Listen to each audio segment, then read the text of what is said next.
bienvenidos a un programa más de Profesionistas por Progreso.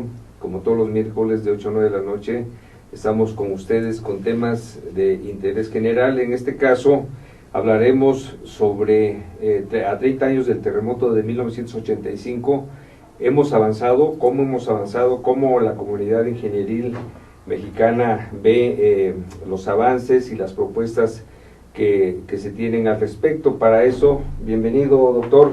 Nos acompaña el doctor Eduardo Reynoso Angulo, quien es director general y socio fundador de ERN, quien nació en México, Distrito Federal, el 17 de julio de 1963, es ingeniero civil, egresado de la Facultad de Ingeniería de la Universidad Nacional Autónoma de México, y realizó el doctorado en el Wessex Institute of Technology de Southampton, Inglaterra. Desde 1995 pertenece al Sistema Nacional de Investigadores y desde ese mismo año participa activamente en el hoy llamado Programa de Posgrado en Ingeniería de la UNAM, dirigiendo tesis de maestrías y doctorado. Actualmente imparte el curso de la Ingeniería de Riesgos Naturales. Es investigador titular de tiempo completo en el Instituto de Ingeniería de la UNAM desde 1996. Dentro de la actividad profesional, socio fundador de ERN, empresa líder en México y América Latina, al proporcionar herramientas de evaluación financiera del riesgo y en proyectos de gestión de riesgos para el Banco Mundial y el Banco Internacional de Desarrollo. Es miembro de la Sociedad Mexicana de Ingeniería Sísmica y Estructural y del Instituto de Investigación de Ingeniería Sísmica, EER, de Estados Unidos. De enero del 2006 a abril de 2008 fue presidente de la Sociedad Mexicana de Ingeniería Sísmica. Ha participado en diversos eventos y su especialidad es referente al riesgo y que ha impartido más de 100 conferencias en reuniones técnicas, simposios y congresos. Realizado más de 300 publicaciones en libros, congresos y revistas técnicas, y una tercera parte de ellos en foros internacionales. Sus trabajos han sido citados más de 200 veces. Una de ellos ganó en 1999 el premio al mejor artículo del año de la revista Earthquake Spectra por un trabajo sobre los efectos de los terremotos en la Ciudad de México. Pues con este amplio currículum, doctor Reynoso, ¿qué nos puedes comentar referente a las experiencias que nos dejó primero el sismo de 1985? ¿Qué trabajos se han realizado al respecto, pues, para tener, digamos, como estado del arte de la ingeniería sísmica nacional, pues, una defensa contra este efecto natural que de ninguna manera nos podemos quitar? Bienvenido. Muchas gracias. Pues son 30 años, ¿no? También así es, efectivamente. Es mucho tiempo. Mis alumnos no saben lo que fue el terremoto del 85, los alumnos que ahora tengo. Sí. Ni siquiera habían nacido muchos. Exactamente. Entonces, tenemos que transmitirles a las nuevas generaciones lo que fue. Efectivamente. Lo que fue algo muy fuerte. Definitivo. Muy fuerte en todos los sentidos, ¿no? En todos el movimiento los fue muy fuerte, pero fue muy traumático también para todos nosotros. Entonces, la ingeniería tiene su granito de arena que poner. Más bien, yo creo que muchísimo, ¿no? Sí. Muchísimo. No, pero es que es una labor de todos y eso así podemos comentar, ¿no? Todos sí, definitivamente. Yo como ciudadano tengo un nivel de responsabilidad, claro, además de ser ingeniero, pero efectivamente. El gobierno tiene otra parte, etcétera, ¿no? Así es. Entonces, podemos hablar de lo que la ingeniería ha hecho. Perfecto. Siempre el reglamento de construcciones de la Ciudad de México ha sido un reglamento bastante bueno. De hecho, una de las lecciones del terremoto del 85, una de las reflexiones, era ¿por qué no se cayó todo? Así es. ¿No? Porque las fuerzas fueron tan grandes que, de acuerdo al reglamento, todo se debió haber caído. Y fue una lección mundial en el sentido de que descubrimos que los edificios resisten mucho más de lo que los ingenieros creíamos. Entonces, ¿qué edificios tuvieron problemas? Aquellos que tenían algún defecto, algún defecto y por el cual sufrieron, y algunos inclusive se cayeron. ¿Qué defectos? Por ejemplo, edificios que se golpearon entre sí, porque estaban muy cercanos. Edificios que estaban en esquina y por lo tanto son muy irregulares en sus columnas y en sus muros. y eso el ingeniero no tenía manera de calcularlo. Se movió de manera muy irregular, Sí. y eso provocaba que se cayera. Algunos otros defectos constructivos, etcétera, ¿no? La gente yo cuando pregunto cuando estoy en foros así que la gente no sabe nada, les digo, ¿cuántos edificios creen que se cayeron como porcentaje? Me han llegado a decir 30%, ¿no? Ya algunos más conservadores dicen 5%. Eso es muchísimo. Se cayeron el 0.05% de los edificios que había en la ciudad. Entonces realmente fueron muy pocos los edificios que se cayeron, pero fue muy dramático, ¿no? Regresando a la parte, digamos, la lección, fue muy feo. O sea, los 200 edificios son muchísimos edificios que se cayeron. No sé si lo recuerdas, pero Sí, claro. Sí, fue algo muchísimo. muy, muy traumático. Y ahí vemos las fotos y dice uno, eso yo lo vi, yo lo viví, Sí. no puede ser, ¿no? Sí, es algo muy definitivo. fuerte. Claro. No, y tienes toda la razón. Además de las pérdidas económicas, pues están las pérdidas humanas, que oficialmente el gobierno reportó 10,000, pero solamente de los cadáveres que encontraron. Muchos desaparecidos que no se pueden contabilizar como víctimas. Extraoficialmente se dice que podría ser hasta un 50% más de los 10,000. Y precisamente lo que mencionas es muy importante. Los reglamentos de construcción se han venido revisando, o se venían revisando constantemente en función de las fallas de los edificios, de las muertes que generaban. En aquel entonces estaba el de 1976 vigente, ¿verdad? Y bueno, posteriormente como que se tomó esto de una manera más seria, probablemente por la misma comunidad científica de la ingeniería, y los ingenieros de la práctica y el mismo gobierno, ¿verdad?, bajo esa preocupación.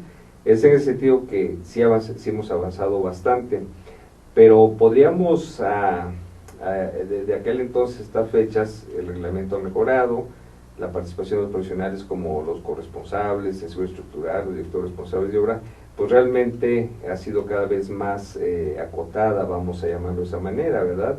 Los diseñadores, los investigadores, como tú, pues realmente tienen una labor muy importante, porque pues ahora por lo menos conocemos más de los comportamientos que en aquel entonces, ¿verdad? ¿Qué nos puedes decir de eso, Eduardo? A ver, desde el punto de vista de ingeniería, ingeniería estructural, por ejemplo, o voy a empezar por la ingeniería sismológica. Esa ingeniería sismológica, sí, es la que nosotros, yo como ingeniero, yo trabajo en eso. Sí. Entonces, la información que generan los sismólogos, que es de la ubicación, eso no nos sirve de nada a los ingenieros, ¿no? De nada nos sirve saber la magnitud. Sí. Tenemos que hacer un trabajo de transformar eso en fuerzas, Sí. en fuerzas que nosotros usamos aceleración en la base del edificio. Entonces tenemos que hacer todo un estudio para cuantificar esas aceleraciones en la base del edificio. Eso ya lo hacemos los ingenieros junto con los sismólogos, y geofísicos también participan. Ha habido muchísimos avances en esa parte, sobre todo en nuestra ciudad, que tiene lo que llamamos efectos de sitio, ¿no? El haber construido una ciudad sobre un lago hace que los sismos se modifiquen, en la intensidad sísmica se modifique de una manera muy importante, y los edificios lo notan, ¿no? Así es. ¿Cuáles son los edificios que han tenido daños importantes? Los que están en lo que era la zona del lago cuando Tenochtitlan, ¿no? Hace 500 años. Esos son los edificios. Por ejemplo, aquí estamos en una zona relativamente segura, pero si nos vamos un poco hacia allá, hacia el oriente, después el viaducto, etcétera, ¿no? Inclusive al sur de la ciudad, Xochimilco, Tláhuac, todos los edificios, casas que están ahí van a sentir los sismos, y sienten los sismos de una manera mucho más intensa. Sí, definitivamente. Hemos avanzado muchísimo en esa parte. Sí. Inclusive, por ejemplo, el aeropuerto que se va a construir, el nuevo aeropuerto, está utilizando todos esos avances para construirlo de una manera mucho más segura y de una manera más eficiente, ¿no? Entonces todo eso ha servido para hacer mejores obras en lo que es la zona del lago. Hasta ahí no, hay muchos avances, aunque lo falta es construir el edificio, construir el puente, el aeropuerto, etc., ¿no? Cuando vemos la parte estructural, realmente no vemos tantos avances. Y no porque los ingenieros no lo hayan hecho, sino porque realmente ya no hay mucho más que avanzar. Es decir, ya llegamos a un límite en donde el conocimiento pues ya nos dice un alto porcentaje de lo que va a pasar. Entonces los avances son por aquí, por allá, algunas cosas pequeñas, otras más grandes. Ha habido mucho avance en la humanidad en cuanto a hacer los edificios de manera diferente, ponerlos en aisladores o ponerles amortiguadores, ¿no? Y en México se han hecho algunos edificios con amortiguadores, como los de los coches, tal cual, ¿no? Que entonces el amortiguador funciona que va disipando energía sísmica por medio de amortiguamiento, ¿no? Sí. Y hay algunos edificios, la Torre Mayor tiene amortiguadores, el edificio del IMSS, hay unos cuantos, no muchos. Entonces en esa parte ha habido avances, pero no como quisiéramos. Y la otra es aislar los edificios, ponerlos literalmente sobre un caucho, sobre un plástico. Y eso es buenísimo. No tanto para la Ciudad de México, pero sí para otros lugares como Acapulco, etcétera, es muy bueno. La experiencia del sismo en Chile hace 5 años fue fue impresionante, en el sentido de que muchos edificios que estaban sobre aisladores ni siquiera sintieron el temblor. Eso es. Tan eficiente es el sistema que inclusive para el confort, para las personas, ni siquiera lo sintieron. Obviamente no hubo daños de ningún tipo. Y el edificio costó lo mismo. Eso es. O sea, a lo mejor un 10% más, pero ya con haberse evitado daños después, ya con eso se pagó. Claro. Sí, para traducir un poco a las personas que a veces no son ingenieros, Sí. Cuando viene un sismo, pues el suelo se mueve, obviamente, y entonces eso hace que acelere las masas superiores y empiezan los movimientos de los edificios que sentimos aquí en la zona del agua, así como bamboleos, ¿no? De mucha amplitud y muy lentos, que eso es lo que a veces nos da la situación de falla, y sobre todo también el hecho de que, volviendo un poquito a los aisladores, lo que hace es precisamente que aísle ese movimiento de base de la estructura, y entonces no se entere de la manera tan intensa, ¿no? Como aquel edificio que está anclado, empotrado en el suelo, ¿no es así? También no olvidemos que hubo otro efecto, que es el famoso la resonancia, ¿verdad? Porque el periodo del suelo de la Ciudad de México pues anda ahí por alrededor de 1 minuto, según sabemos, y aquellos edificios que tenían más o menos el mismo periodo, pues entraban en resonancia, y eso tuvo bastantes consecuencias, ¿no es así, doctor? Sí, es un poco más complejo porque Sí. la variación del periodo dominante es continua. Exacto. No es lo mismo dentro de la colonia del Valle, Uh-huh. va a haber diferentes periodos. Sí. Y entonces hay que buscar el sismo va a encontrar la combinación para causar daños, no es que sea malo el sismo, pero así funciona, Uh-huh. para causar daños de la combinación suelo-edificio. Así es. Entonces, un mismo edificio construido de manera idéntica en una colonia o en otra va a sufrir daños en un lugar y en el otro no. Por esto justamente, ¿no? Por el tipo de suelo, y que varía mucho de aquí a Texcoco, que será la zona más profunda del agua. Ahí tenemos 100 metros de lodo. Eso es. Y ahí arriba tenemos casas y edificios. Sí, precisamente por la zona donde se va a construir el nuevo aeropuerto de la Ciudad de México, ¿no es así? Ahora, todo este conocimiento, toda esta experiencia, pues ha ido abonando, ¿verdad?, al tratar de mejorar los códigos, el reglamento de construcción, normas técnicas complementarias y todo esto, y también el ejercicio profesional de la práctica de aquellos que diseñan y que construyen, pues también es cada vez más estricto en ese sentido, doctor. Sí, entonces el que diseña y construye voltea a ver el reglamento, ¿no? Uh-huh. Y se ajusta a lo que viene en el reglamento. Exactamente. Eso es lo mínimo que debe de pasar. Un buen ingeniero no tiene por qué voltear a ver el reglamento, simplemente Uh-huh. va a hacer un trabajo profesional. Así es. Sería como pensar que un cirujano voltea a ver un manual De cómo para hacer una operación. Él simplemente claro. es bueno y punto, ¿no? Así Cuando es. es malo, la sociedad lo nota luego, Así porque es. un paciente va a dejar mal operado a un paciente. Definitivo. En el caso de la ingeniería eso no pasa. Nos vamos a dar cuenta quiénes fueron buenos y malos en el siguiente temblor. Así es. Pero entonces lo mínimo que debería pasar es que efectivamente el ingeniero se acote las características de su estructura a lo que viene en el reglamento. Por un lado, el reglamento está muy bien, es muy difícil, se ha venido revisando continuamente. Los ajustes que se hacen son realmente discusiones entre expertos que dicen debe ser así, debe ser acá, pero en la práctica no se va a ver diferencia de las mejoras del reglamento. El reglamento ha estado muy bien, tenemos reglamento sísmico en México desde el sismo del 57. Es de los primeros reglamentos del mundo, siempre ha sido avanzado, etcétera. Sí, el famoso sismo del 57, donde se cayó el Ángel y hubo ahí daños a diversos edificios. Ahora, por otro lado, pues también las herramientas con las que cuentan los ingenieros, contamos los ingenieros, pues cada vez están más sofisticadas, ¿no? Software para análisis, iteración sobre estructura, todo esto que nos va a veces despejando ciertas incógnitas, pero también el concepto ingenieril no, muchas veces un software no te lo define, ¿verdad? Ese concepto es el que traes ya como experiencia, como conocimiento, hasta diría un poquito de intuición juega en ese sentido, ¿verdad? Bajo un esquema de ver el problema de manera general, no ver el árbol, sino ver el bosque. ¿Ahí hemos avanzado en ese sentido? Sí, no. Las herramientas son muy buenas, cada vez son mejores, nos permiten hacer muchos cálculos en unos cuantos segundos, cosa que antes podrían tardar meses los ingenieros. Sí. Entonces, una herramienta como estas en buenas manos es una buena herramienta. Pero una herramienta de estas en malas manos es una pésima herramienta. Sí, claro. Porque lo que hemos oído todos, ¿no? Un modelo, si le metes basura, sale basura. Abundante, y muchas veces sí. Basura digerida, Sí, pero es basura. Y eso es muy grave porque efectivamente lo que hemos visto es que la calidad de la ingeniería que hay en muchas de las obras ha bajado mucho. Sí.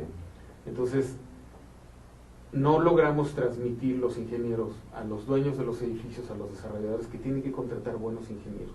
Exactamente. Entonces, muchas veces se van por contratar al ingeniero barato. Exactamente. Y ese ingeniero barato pues va a decir, es que yo voy a usar el mismo programa que utiliza el del otro ingeniero. Sí, pero ¿y dónde estuvo todo el criterio, el conocimiento, que es importantísimo? Claro. No, sí, eso está fallando, eso desgraciadamente está fallando. Muchas veces, bueno, lo comentamos tristemente, el ingeniero estructural gana menos al final de que se terminó un edificio, recibió menos dinero que el que barrió y limpió el edificio para entregarlo por metro cuadrado. Sí. Y eso está terrible. O sea, ¿cómo podemos pedirle a un área que es súper especializada, que es que tiene una gran responsabilidad, cómo podemos pedirle que haga bien su trabajo si no le estamos pagando ese trabajo? Exactamente. En ese sentido es muy real el asunto. Los propietarios, bueno, equivocadamente diría yo, mal asesorados probablemente, pretenden muchas veces ahorrar donde deberían de no ahorrar, ¿verdad? Porque lo hemos comentado con ingenieros, con jóvenes, con alumnos, cuando nos dan la oportunidad de tener unas charlas con ellos, en el sentido de que una estructura, pues al final de cuentas es la responsable de todo lo que va a contener, ¿verdad? ¿Qué va a contener? Bueno, pues va a contener mobiliarios, personas, equipo, a lo mejor un sistema muy sofisticado en lo que se llaman edificios inteligentes, a lo mejor conducciones de gases medicinales, equipos carísimos y cosas por el estilo. En eso los propietarios no reparan en gastos, en tener un buen piso, un buen acabado, los mejores muebles, todo. Pero lo que deberíamos todos saber es que todo eso se va a la basura si falla la estructura. La estructura, que es un elemento de acero, o de concreto, o de madera, o de mampostería, lo que haya que ser como estructura, y que piensa que por el hecho de esconderlo bajo acabados y bajo una escenografía bonita, pues pasa a segundo término, y sin embargo es lo más importante. Si falla eso, falló todo, ¿verdad? Exacto.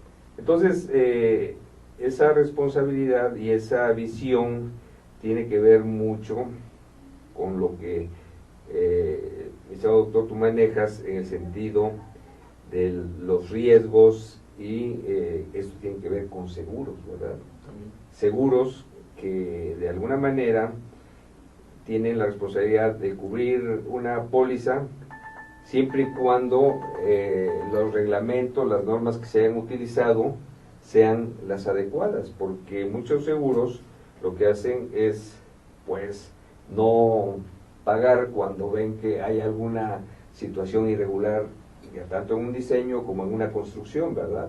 Entonces eso también habría que valorarlo. ¿Cómo evaluamos eso, doctor? Por un lado yo diría que todo mundo parte, Sí. toda la sociedad está partiendo Ajá. de que los edificios Sí. están siendo bien diseñados Ajá. y que se van a comportar de manera segura, Cosa que no es cierto. con ciertos límites. Así es. No quiere decir que no vaya a haber daños, Claro. porque si no podríamos decir, bueno, ya para qué queremos seguro. Definitivo. Siempre hay incertidumbre, no sabemos a qué tamaño va a ser el siguiente temblor, puede ser más grande de lo que pensábamos, etcétera. Puede ser que se asume que pudo haber habido errores en la construcción, Sí, se asume que eso puede pasar, ¿no? exactamente.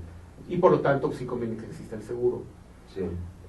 Entonces, la gente se asegura porque pues, tiene incertidumbres, ¿no? Claro. También se puede caer un cuadro que muy valioso, entonces mejor lo aseguro, o se puede caer el jarrón, Sí. ¿no? de la dinastía no sé qué que me heredaron, entonces mejor lo aseguro, ¿no? Claro. Entonces sí, todo lo que hacemos entra ahí, entra en el seguro. Ahora, según nuestra experiencia, porque hemos participado con las compañías de seguros y a veces con sus clientes, la compañía de seguros siempre va a pagar. Ellos no se van a ir a los detalles de si estuvo mal hecho o no. Cuando no quieren pagar es cuando se ve que hay dolo de parte del dueño y que están asesorados por alguien que está buscando la manera de sacar más dinero. Pero en general yo sí creo que y debemos sentirnos tranquilos de que la compañía de seguros nos va a pagar nuestros daños el día que pase. Esperemos que no sea. Pero de ahí a que vaya a haber poquitos daños, a que vaya a haber muchos daños, esa es una diferencia que yo creo que la sociedad no está consciente. O sea, yo creo que sí, por cómo estamos construyendo los edificios, por la impunidad que hay en la construcción de edificios, sí podemos ver sorpresas desagradables en cuanto a que más de un edificio nuevo, que debería de cumplir con el reglamento, que debería estar diseñado por buenos ingenieros, pueda tener daños del 100%, ¿no? O sea, es muy difícil saber si un edificio se va a caer, no lo podemos saber. Pero que un edificio va a tener muchos daños, eso sí es más fácil de estimar. Porque vemos los edificios y decimos, a ver, este edificio no hay manera que resista un temblor de manera sana, ¿no? Y sin daños. Va a haber muchos daños en muchos edificios nuevos. Y eso para la sociedad va a ser una sorpresa. Porque yo creo que una pareja que llega y compra un departamento en estos desarrollos nuevos que se hacen en el centro de la ciudad, ¿no? En la Valle, en la Condesa, ni por aquí le va a pasar que el edificio puede tener daños en el temblor. O sea, ellos están pensando que los ingenieros, la constructora, el gobierno, todo el mundo está al pendiente y nadie está al pendiente. Ese es un problema. O sea, no hay nadie que esté revisando los proyectos. Ya dijimos, el desarrollador se gasta nada en el ingeniero, ¿no? Entonces, pues, el ingeniero, no hay nadie que lo haya revisado. Así es. Y la autoridad está desaparecida por completo. O sea, no, la autoridad no está revisando los proyectos, no está verificando nada. En parte porque desde el 2004 hubo una reforma a la ley en donde ya no era necesario el permiso para construir, simplemente había un aviso. Voy a construir esto con ciertas reglas urbanas. La manifestación de obra. Ajá.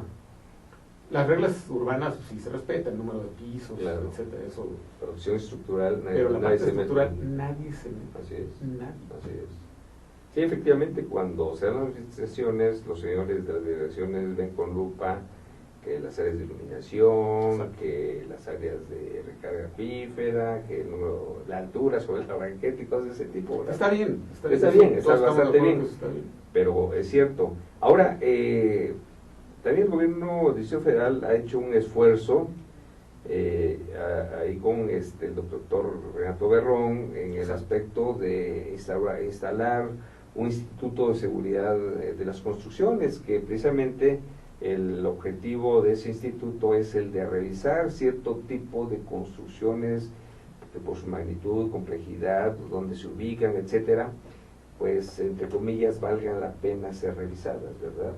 Ahora, en el sentido de las manifestaciones de obra para una construcción, se supone que también ahí participa o un DRO o un corresponsal de seguridad estructural que como obligación para dar su responsiva debería revisar esos diseños de manera muy muy detallada, y precisamente si detecta alguna anomalía, algún riesgo, pues poder subsanar antes de obtener la manifestación correspondiente. Ese sería el espíritu.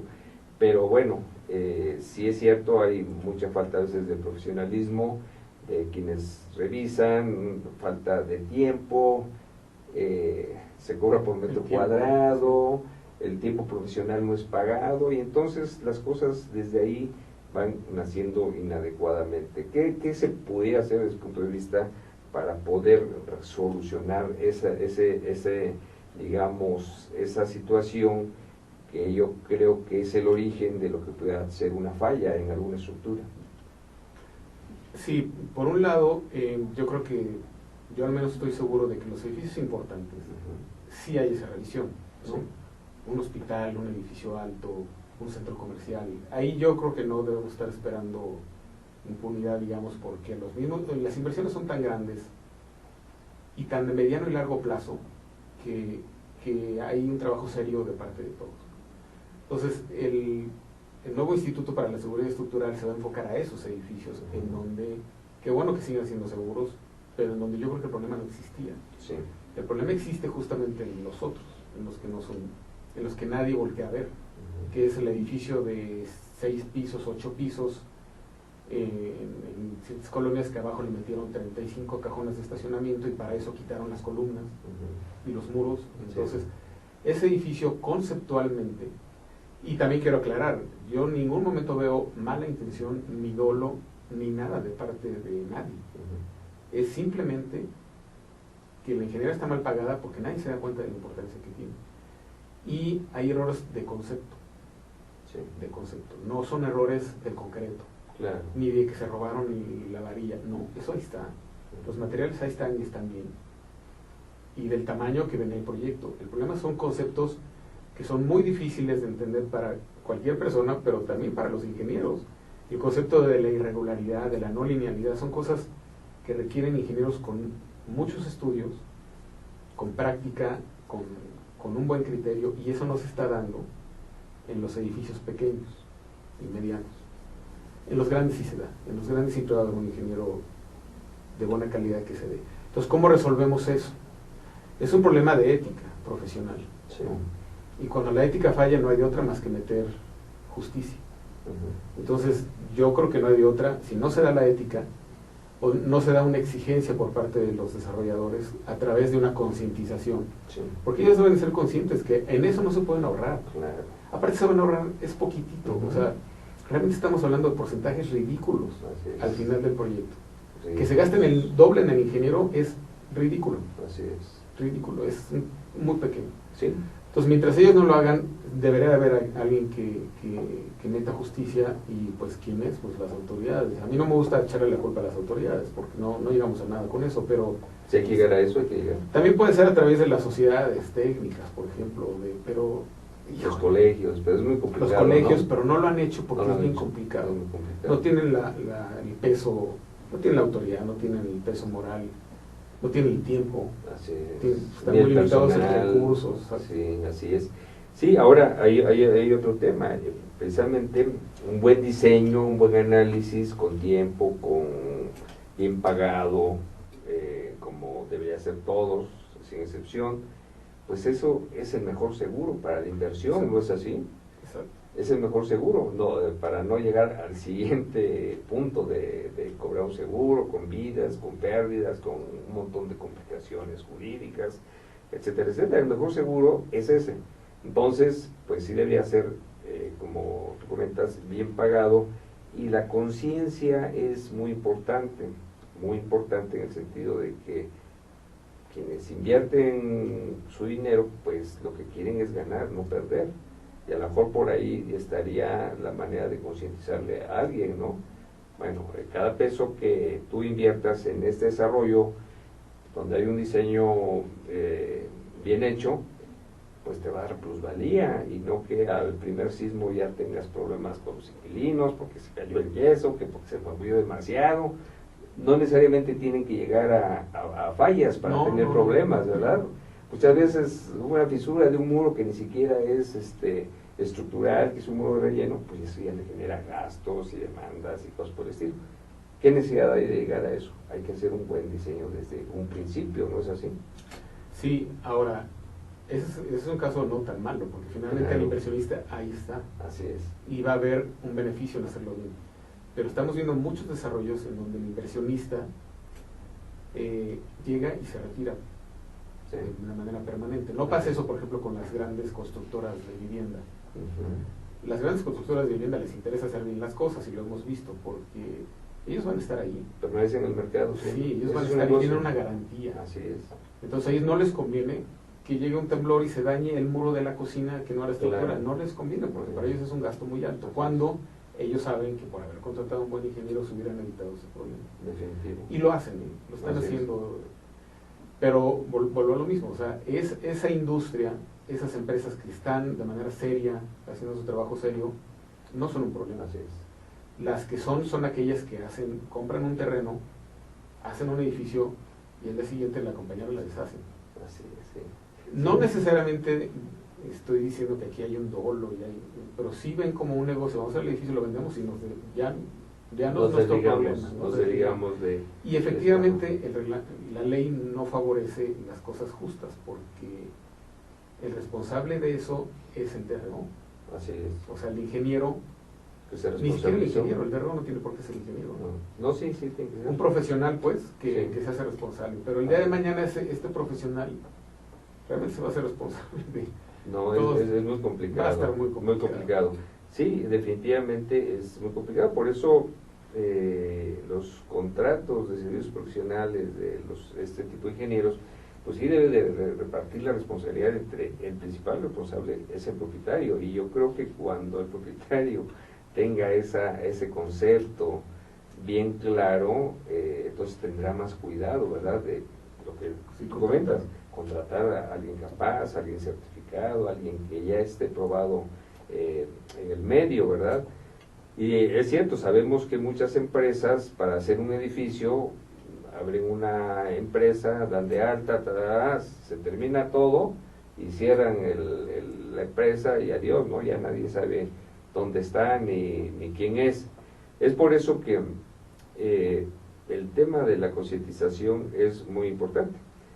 Recientemente, tú seguramente, no sé si la viste o te enteraste, de que por ahí exhibieron una película ahí catastrofista, ¿verdad?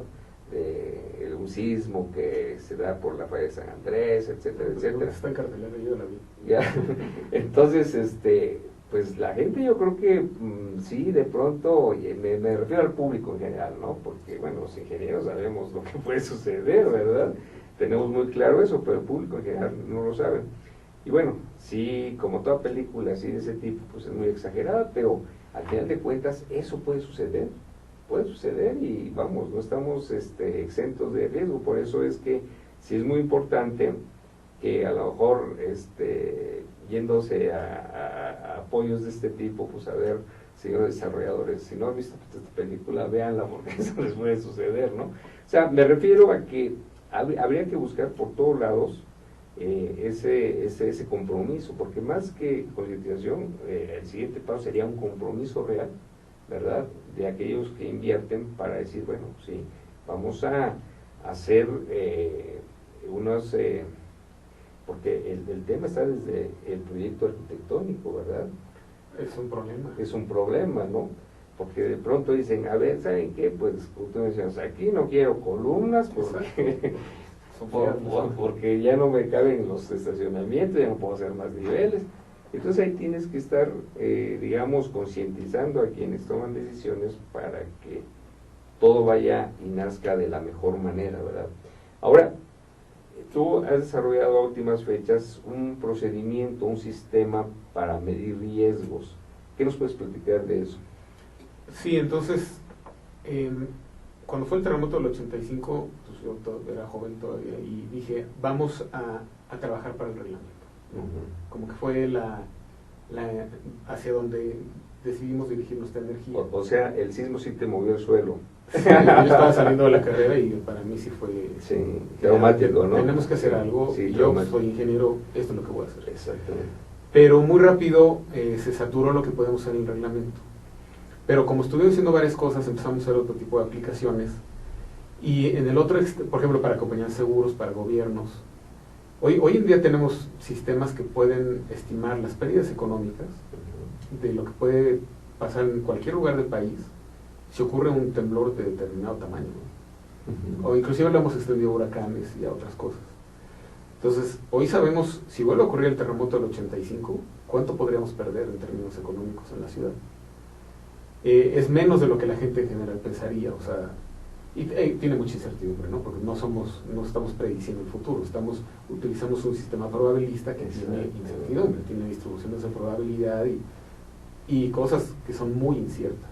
¿Cómo se comporta un edificio?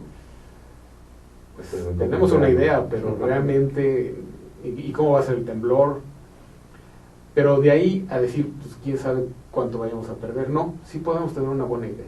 Ahora, esta base parte, a ver, probablemente, no sé, tú eres el experto, iniciando por clasificar riesgos, ¿verdad? Habrá suelos más riesgosos que otros, por ahí viene un primer parámetro, digamos, y después lo que tú mencionabas, a ver, edificios de tales dimensiones, tales características, en esquina, con columnas varias en planta baja, hay continuidad, es irregular en elevación. ¿Esos son los parámetros que usas? Exactamente. Por un lado, lo que es la amenaza sísmica, ¿no? Tenemos el hecho de que ocurra un temblor, por ejemplo, estamos pensando en un sismo en Acapulco, ¿no? Ese sería el más probable. Está muy cerquita ahí de la falla, ¿no? En la zona de subducción, sí, exactamente, subducción. Que es el choque de las placas de Cocos y de Norteamérica. Así es. Entonces, y hace más de 100 años que no tiembla ahí, entonces sí podemos esperar que por ahí venga, ¿no? ¿De qué tamaño va a ser? No sabemos, pero el del 57 fue ahí y fue de 7.7. O sea, ya uno de 7.7 causaría muchos daños en la Ciudad de México. Sí, como... Pero podría ser hasta de 8.2. La diferencia entre 7 y 7 y 8.2 es más del doble. Es exponencial, ¿no? Sí, es exponencial. Entonces es un temblor mucho más grande. Más grande que el del 85. Exactamente. Porque... Nada más para tener la referencia, el sismo del 85 fue de 8.1, ¿verdad? 8.1. Y la réplica 7.9, ¿verdad? Y la réplica 7.9, pero fueron más lejos. Sí. Fue en Michoacán, estaría más cerca. Entonces, mucho más cerca. Al estar más cerca, la energía la llega intensidad más fuerte. es más fuerte. Exactamente. Entonces, conocemos cómo sería el mapa de intensidad, porque ya conocemos cómo va a ser más o menos ya después de estudiar muchos años los temblores, tenemos instrumentos por varios lados bastante confiable, podemos saber cómo van a ser las aceleraciones en cualquier sitio de la ciudad. Y conocemos en dónde están los edificios y cómo son. No es necesario hacer un análisis muy detallado del edificio, bastaría con lo que mencionabas del número de pisos, el sistema estructural, irregularidades, etcétera. Con eso nosotros tenemos una muy buena idea de lo que llamamos la función de vulnerabilidad del edificio, o sea, qué tan vulnerable es. Y hay edificios más vulnerables que otros. Claro. Eso lo toma en cuenta el sistema y podemos tener una muy buena idea de qué le podría pasar hoy a la ciudad si ocurriera ese sismo o cualquier otro, porque tenemos un sistema que genera 50.000 temblores, ¿no? Muy bien. Ahora, para hacer digamos, un atlas de riesgo, que está de moda el nombrecito, estructural en este caso, pues se tiene que hacer como una especie de censo, un recorrido y ver edificios por edificio, en las zonas más vulnerables y cosas por el estilo. ¿Ese trabajo ya está hecho? Está hecho. Por un lado, con algunos de los proyectos que hicimos para el gobierno de la Ciudad de México, conseguimos el catastro de la ciudad. Entonces, con el catastro tenemos muy buena información. Sabemos en dónde está cada una de las casas y de los edificios, sabemos el número de pisos y el uso. Eso es. Entonces, ya con el uso, si es un edificio, si dice oficinas, 8 pisos, ya sabemos nosotros que va a ser, siendo muy técnicos, marcos de concreto, bla, bla, bla. Si es vivienda de 4 pisos, ya sabemos qué sistema estructural es. Como ingenieros, la verdad es que ya sabemos. Sí. Eso por un lado. Entonces, tenemos la información de toda la ciudad, de manera simplificada, pero bastante buena, así. Y además hemos hecho centenares de inspecciones a la ciudad. Hace 5 años hicimos un proyecto muy grande para la Secretaría de Obras, justamente para ver cómo estaban todos los edificios, de que se estaban construyendo los nuevos. Hicimos muchas inspecciones, pero nos asaltaban, se enojaba la gente. Pero hoy ya no es necesario eso, porque con lo que hay hoy en Internet, con Google Maps, Street View, etcétera, uno puede ver muchos detalles del edificio sin exponerse a asaltos, ni al calor, ni cosas de esas, ¿no? Claro. Entonces es algo que tenemos muy buena información de la ciudad y de otras ciudades también, bastante buena, y lo cual nos permite hacer estimaciones muy buenas de lo que puede pasar, ¿no? Muy bien. De la República Mexicana, digamos, las tradicionales, supongo, Guadalajara, Monterrey, ¿cuáles otras ciudades?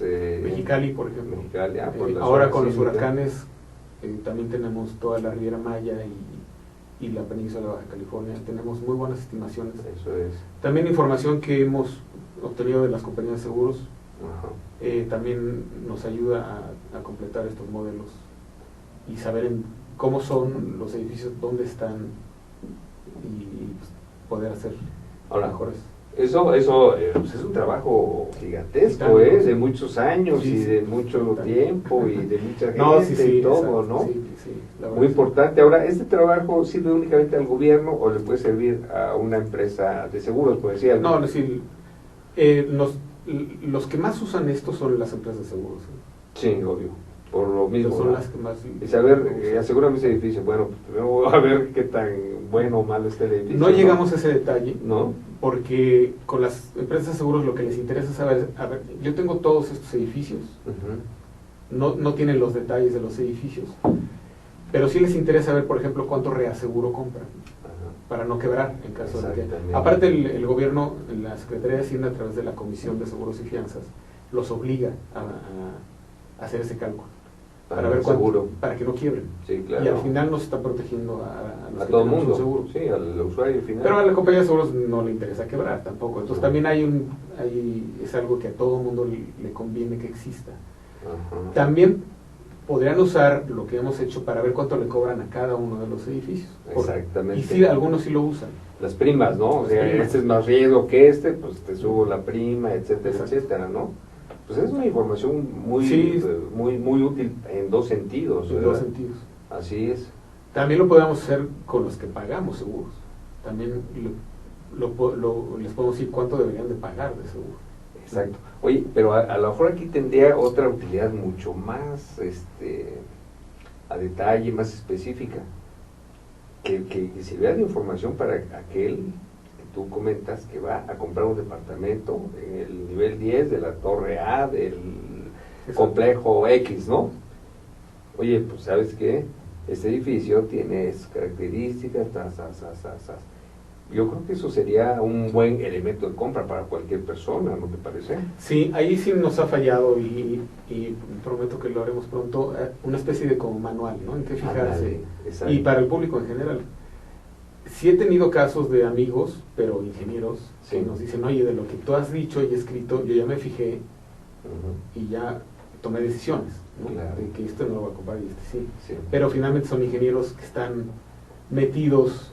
manejan el tema, ¿no? Están conscientes. Para el público en general sí deberíamos hacer algo que aparte no nos costaría mucho trabajo. Sí, porque me imagino, por ejemplo, a una pareja de recién casados que se van a casar, pues a la señorita le encanta pues la vista, el lugar y todo eso, y no se mete en nada más. No, asume que está bien. Asume que está bien, y es más, no tiene la obligación de saberlo. No, ¿verdad? No, porque hay irresponsables. Exactamente, toda la cadena, digamos, de producción de ese departamento, pues es la responsable finalmente, ¿no?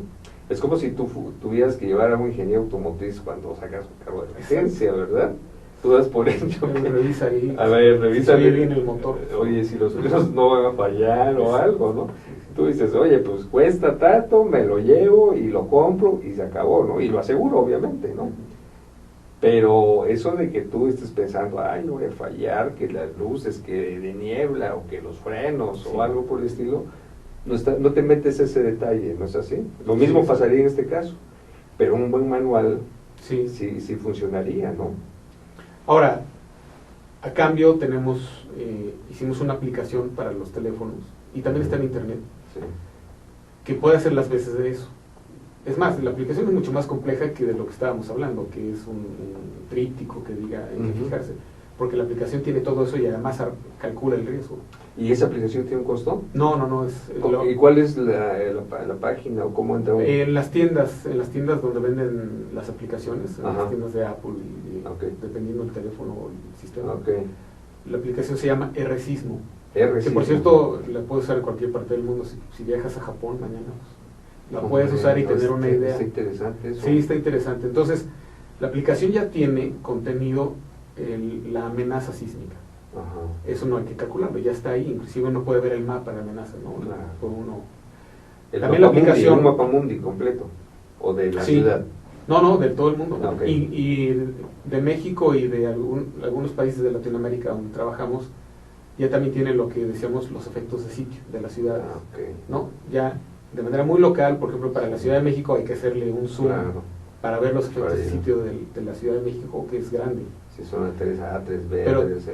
Sí, pero el usuario no tiene que saber de eso. Claro. El usuario basta con que el teléfono identifica en dónde estás Sí, y ya conoce la amenaza. También te puedes mover claro. y te puedes ir a otra ciudad si quieres, arrastrando el PIN, ¿no? Sí, claro. Y uno le indica el tipo de edificio, número de pisos, qué uso tiene y todas las irregularidades ¿Se podría tener? que podría tener. Ajá. Y va calificando el riesgo. No es un cálculo de una prima, Ujú. porque es un cálculo mucho más complejo. Claro. Pero sí tiene unas tablas que, de manera simplificada, nos dan una muy buena idea del riesgo del edificio. Como un semáforo, digamos. Exactamente. Verde, amarillo y rojo. Ni te metas, o Exactamente. pues más o menos, y sí es muy seguro, ¿no? Ujú. Eso El sí resultado final no es en 3 colores, es en una gama de colores, pero sí, es un semáforo. es similar. Muy Entonces, bien. Repite, porque es algo interesante eso. la aplicación Sí, la aplicación. se llama R-Sismo. R, sí. No es muy No, complicado. O sea, así R, Sí, bueno, la letra R Ajá. y la palabra sismo. Ok. Yo creo que lo encuentra rápido. Ajá. Nosotros hemos pensado que debe ser gratuito, porque en el fondo lo que pretende es que la gente que quiera enterarse lo haga y que no tenga un costo, ¿no? Bueno, pero además las aplicaciones se autofinancian, ya le metes ahí un comercialito, cualquier Pero cosa y todo, ¿no? Nadie se... No, No, eso crees tú, pero oye, puede todo ser. el mundo anda pensando en su seguridad. Sí. Y después de haber visto esta película, te lo aseguro que la compra. Fue curioso, en Estados Unidos aumentó 300% la venta de kits de emergencia después de la película. ¿Cómo no? Pero Es lo no que la te digo. contratación de ingenieros. Sí, la venta de kits. De O sea, los ingenieros seguimos estando al bueno, margen. porque la gente asume que el ingeniero está haciendo bien su trabajo. Eso es lo que no está pasando en México, pero claro, o sea, hay que trabajar en ese sentido, ¿no? Eso es. Entonces sí, efectivamente esta aplicación permite jugar, Ujú. ¿no? Jugar a la ingeniería sísmica de una manera sencilla, porque como son conceptos difíciles, pretendemos ahí con dibujos sencillos explicar lo que es una irregularidad.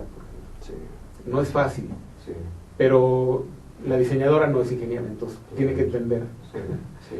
lo que nosotros queremos transmitir para hacerlo bien. Entonces creo yo que es algo que se puede utilizar de manera fácil Sí, muy bien. y pues relativamente útil. No, pues verdaderamente útil para todos aquellos que quieran en un momento dado invertir, porque la casa familiar es la inversión de muchos años de ahorro, muchas veces toda la vida, ¿verdad? Y bueno, y además la seguridad personal, la vida, pues es invaluable al 100%, ¿verdad? Entonces, yo creo que esos esfuerzos que como, digamos, investigador, ingeniero, científico mexicano, pues son aportaciones muy importantes. ¿Y esto podemos decir que es una aportación mexicana al mundo? En muchas cosas sí, muchas de las cosas que hemos hecho son originales nuestras. Por ejemplo, el sistema que tenemos es un sistema para las compañías de seguros, para el sector asegurador. Cuando nosotros lo liberamos hace 20 años, era el sistema más avanzado en el momento. Hay otros dos, tampoco es... Hay muchos. Sí. Entonces, cuando nosotros lo lanzamos, sí era el más avanzado y tiene muchas cosas muy avanzadas. Esto de las aplicaciones sí es único. ¿R-Sismo es desarrollado 100% aquí? Sí, no, completamente. Nosotros lo hicimos con nuestros estudiantes y ahora ya tenemos programadores, pero Oye, pues Pero- es un trabajo excelente. Sí, la verdad sí estamos muy contentos. Felicidades Bueno, por ese gracias. trabajo, no, Y no, que no, no. ojalá se use más de lo que... Oye, pero esto hay que llevarlo a congresos, a simposios sí, y sí, todo lo en demás. eso somos un poco malos. No, hay que A la difundirlo. hora de salir a difundir. Hay que difundirlo, ¿no? Sí, sí, hay que hacerlo, sí. Oye, pues yo, por ahí en la UMAI estamos organizando un congreso, ojalá ahí puedas participar. Sí, claro. Aunque ya hay sesiones Bueno, póster. voy a muchos congresos. Aunque ya sesiones póster nada más, porque ya se nos llenó todo. Sí, sí. Pero una sesión póster está bien, ¿no? Ahí, Sí. y aunque ni estés, o sea, porque yo sé que tu tiempo es muy valioso, pero puedes poner a un colaborador ahí que explique el tema, ¿no? Sí, sí, sí. Hay ¿Verdad? varios que lo pueden hacer. Pues sí, mi estimado doctor Eduardo Reynoso Angulo, te agradecemos mucho tu Gracias por la participación, tu información valiosísima. Y pues aquí les damos un reconocimiento, un agradecimiento por su participación Sí, gracias. en este programa, Profesionistas por Progreso, y pues contigo no es la excepción.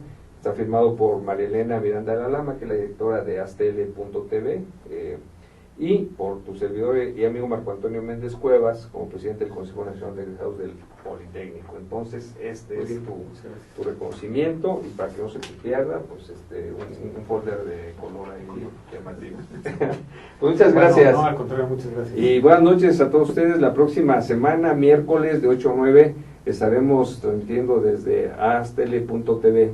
Gracias por su atención. Buenas noches.